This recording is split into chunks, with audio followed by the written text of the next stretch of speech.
Day 2 of the Senate confirmation hearing on Capitol Hill. Today, the Supreme Court nominee, Judge Ketanji Brown Jackson, defended her judicial record, in particular, child pornography cases.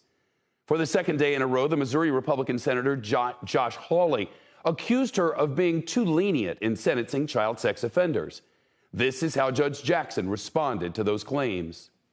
If you were to look at the greater body of not only my more than 100 sentences, but also the sentences of other judges in my district and nationwide, you would see a very similar exercise of attempting to do what it is that judges do, attempting to take into account all of the relevant factors and do justice individually in each case. Questions on that subject came again and again, and Judge Jackson defended her past work with Guantanamo Bay detainees, and she faced questions about critical race theory and the role of precedent in deciding cases. NBC senior national political reporter Sahil Kapoor is live on Capitol Hill. What a day, Sahil.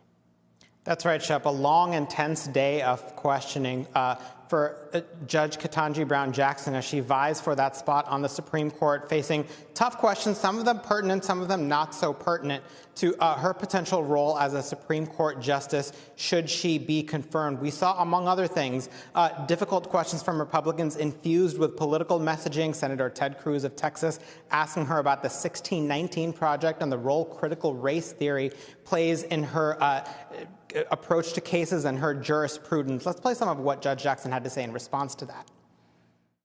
Senator, my understanding is that critical race theory is it is an academic theory that is about the ways in which race interacts with various institutions. It doesn't come up in my work as a judge. It's never something that I've studied or relied on, and it wouldn't be something that I would rely on if I was on the Supreme Court.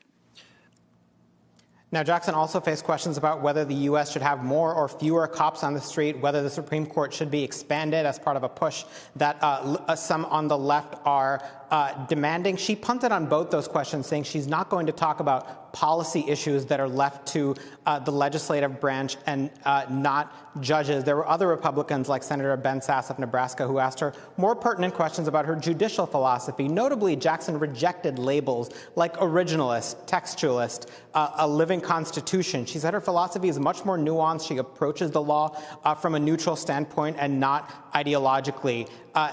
What comes next, Chep? 2 more days of hearings. Questioning, including this round, and a second round will occur tomorrow. And on Thursday, we will hear from witnesses speaking on her behalf. The chairman of this committee, Dick Durbin, wants to get this wrapped up by April the 9th, before the next recess. Sahil Kapoor, thank you.